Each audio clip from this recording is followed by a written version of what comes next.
안녕하세요. 괴담 들려주는 낚시꾼 괴담록 괴담집사입니다. 여러분, 도깨비 장난한다는 말 들어보셨죠?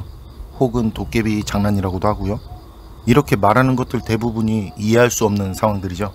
그 대표적인 게 몇 개가 있는데, 물이 가득 찬 젖은 고무신을 신고 돌아다닌다든지, 아니면 소뚜껑을 솥 안에 넣어둔다든지. 물 젖은 고무신이나 그 소뚜껑에 대해서 잘 모르시는 분들은 그게 뭐 왜 이상해라고 이제 할 수도 있지만요, 가만히 생각해보세요. 고무신에 물 담고 신고 걸어다니면 물이 푹푹 하고 이제 나오거든요. 그 특유 소리가 있는데, 고무신에 물이 담기면 얼마나 담길까요? 몇 번 하면 고무신에서 물이 다 빠져나가서 그 푹푹 소리가 안 나겠죠. 그런데 그 소리가 계속 난다? 그럼 많이 이상하겠죠. 이 얘기 듣는 분들 중에 그거 누가 물충전자를 들고 다니면서 고무신에 물 부어가면서 그런 거 아니겠냐고 하실 분도 있겠죠. 그럴 수도 있겠다, 그렇죠? 그런데 그런 사람 있으면 그게 귀신이나 도깨비보다 더 미친 그거 아닐까요? 소뚜껑도 그래요. 그 솥 구경 못한 분도 계실 텐데, 솥은 절대 뚜껑 안에 들어갈 수가 없거든요. 그런데 그걸 온전하게 부숴서 넣은 것도 아니고 그냥 온전히 소뚜껑을 솥 안에 넣었다가 사람들이 이제 당황하거나 겁먹는 모습을 보면 그걸 또 다음날에는 또다시 빼놓고, 원래 그런 법이죠. 내가 못 보고 내가 듣지 못하면 에이 그런 게 어딨냐 이거 응? 지금 때가 어느 때인데. 그렇죠, 저도 그랬었으니까. 그런데 자신이 7옥타브까지 소리를 내지 못하면 7옥타브까지 목소리를 올리는 사람은 없는 걸까요? 내가 보고 듣지 못하니까 전자파는 존재하지 않는 걸까요?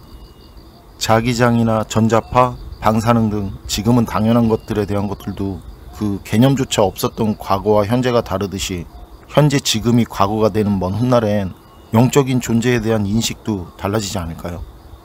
우리 인류의 지식은 정점을 찍은 게 아니라 오류를 수정하고 다시 재정립해 나가는 아직 진행형이라는 걸 잊지 말아야겠죠.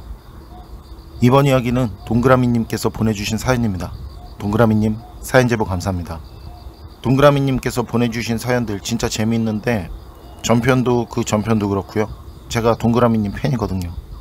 이번 이야기는 전편을 보시고 오시는 걸 추천드리고요. 못 보신 분들을 위해서 오른쪽 상단에 카드로 링크 걸어드리겠습니다. 괴담집사는 친절하니까요. 그럼 동그라미님의 기묘한 경험담, 괴담집사의 시점으로 떨어보겠습니다.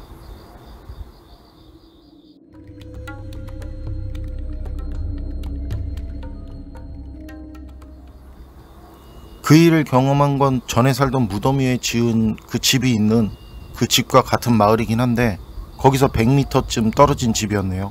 시기는 대략 90년대 초반이고요. 무덤 위에 지은 집은 지금 철거하고 사라졌지만, 새로 이사해서 살던 집은 지금도 지도 검색을 하면 나오더라고요. 그때 살던 집 옆이 그 문중 제시를 관리하던 사람이 살던 집인데, 그 사람이 마을 사람들한테 빚을 지고 야반도주를 했다고 해요. 그래서 저희 식구들이 그 집으로 이사를 해서 살게 된 거고요. 그리고 새로 이사한 집은 전에 살던 집하고는 다르게 그 당시 기존에 있던 주방이랑 아궁이 다 없애고 입식 주방으로 바꾸고 싱크대랑 보일러도 놓고, 이상한 일이 일어나고 그런 경험을 한 집이라고 해서 어디가 이상하거나 그런 건 아니었는데요. 그때 지금은 그렇지 않지만 그때 제가 좀 특이한 점이 하나 있었는데 말이죠. 그게 정각 새벽 2시 1시 50분도 아니고 2시 10분도 아니고 정각 새벽 2시만 되면 눈이 자동으로 떠지고 정신이 말똥말똥해진다는 거죠. 악몽을 꾸거나 가위에 눌리거나 하는 게 아니라 진짜 정신이 말똥말똥하게. 그런데 이렇게 깨어나면 다시 그냥 잠드는 게 아니라 꼭 이상한 경험을 하게 된다는 거. 밖에 분명 아무도 없는데 바스락거리거나 신발을 끌면서 돌아다니는 소리라든지, 아무도 없는 싱크대에서 밥그릇이 달그락거리는 소리라든지, 그런 이상한 일들은 2시부터 거진 4시까지 일어났고요. 그리고 그런 일들은 가족들에게 말을 해도 그냥 다시 자라고만 한다든지, 형들은 그냥 웃기만 한다든지, 그래서 그냥 혼자 앓고 지냈었는데요. 그리고 그날도 어김없이 눈이 떠졌는데, 방에 걸린 벽시계를 보니까 새벽 2시. 진짜 미치겠는 거죠. 오늘은 또 어떤 일이 벌어질까 하면서 이불을 턱 밑까지 뒤집어 쓰고는 그 공포에 떨면서 있는데, 그런데 그날은 시간이 지나도 이상하게 조용하더라고요. 별다른 일도 이상한 일도 안 생기고 말이죠. 너무 좋더라고요. 맨날 오늘만 같았으면 했는데, 그런데 좀 이상한 게 그날은 밤에 울던 새소리는 물론 풀벌레 우는 소리도 안 들린다는 거. 아시는 분은 아시겠지만 시골 여름밤엔 풀벌레랑 새 우는 소리가 장난 아니거든요. 그런 소리들은 조용히 들리는 게 아니라 크게 들리는데 그 소리들이 하나도 들리지 않더라고요. 그리고 그런 적막함 속에서 조용히 어떤 소리가 들려오는데 그건 슥슥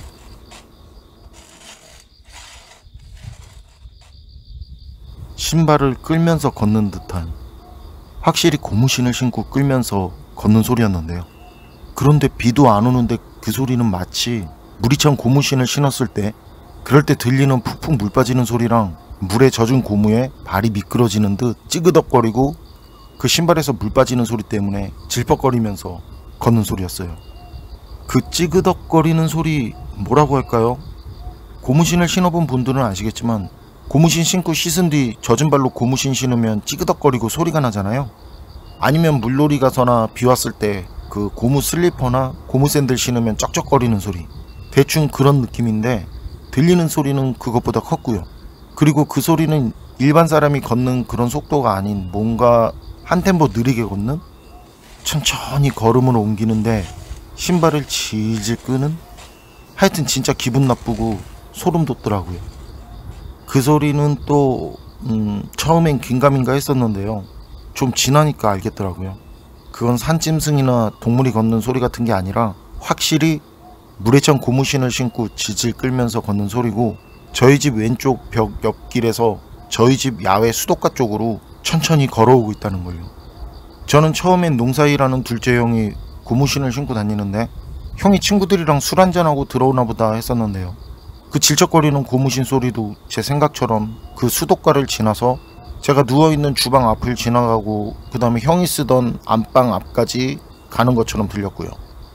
당연히 형이라면 이제 고무신을 벗고 마루를 딛는 소리가 들려야 하고 방문을 열고 들어가는 소리가 나야 하는데, 그런데 그 소리는 발자국 소리가 형이 쓰는 안방 앞마루에서 멈춘 것 같은데 그 뒤엔 마루 밟는 소리도 방문을 여는 소리도 그 어떤 소리도 들리지 않는 거예요.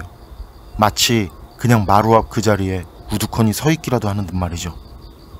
그 상태로 10분이 지나고 20분이 지나도 도무지 아무 소리도 들리지 않더라고요. 그리고 그날도 전 입을 뒤집어 쓰고 숨죽이고 눈 말똥말똥 뜨고 새벽까지 뜬 눈으로 보냈고요. 그리고 다음날 아침에 형한테 물어봤거든요. 형 어제 새벽에 들어왔어? 하고 말이죠. 그러니까 형은 무슨 소리냐고. 아니라고.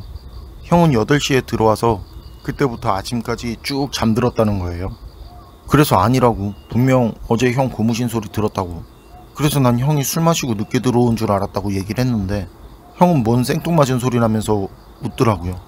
그래서 마루 밑에 신발을 보니까 거기에 놓인 형 신발도 고무신이 아니라 구두더라고요. 그리고 그제야 전 깨달았죠. 아, 이게 사람 발자국 소리가 아니었구나 하고요.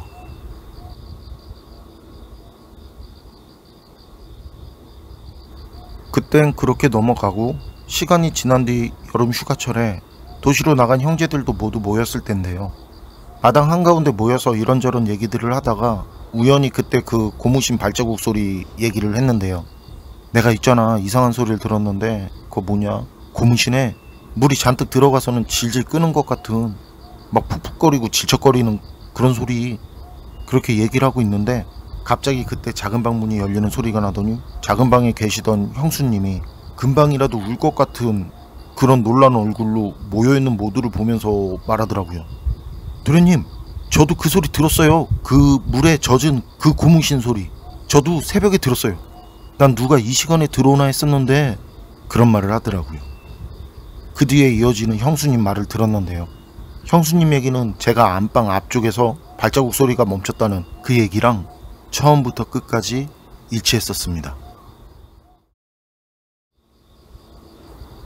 여러분 생각은 어떠세요? 대체 그 발자국 소리는 누구의 발자국 소리였을까요? 또 왜 하필이면 물에 젖은 고무신 소리였을까요? 판단은 여러분께 맡기겠습니다. 그 담록 오늘 이야기는 여기까지입니다. 그럼 저는 다음에 또 다른 사연으로 찾아뵙겠습니다. 늘 건강하시고 평온하세요. 감사합니다.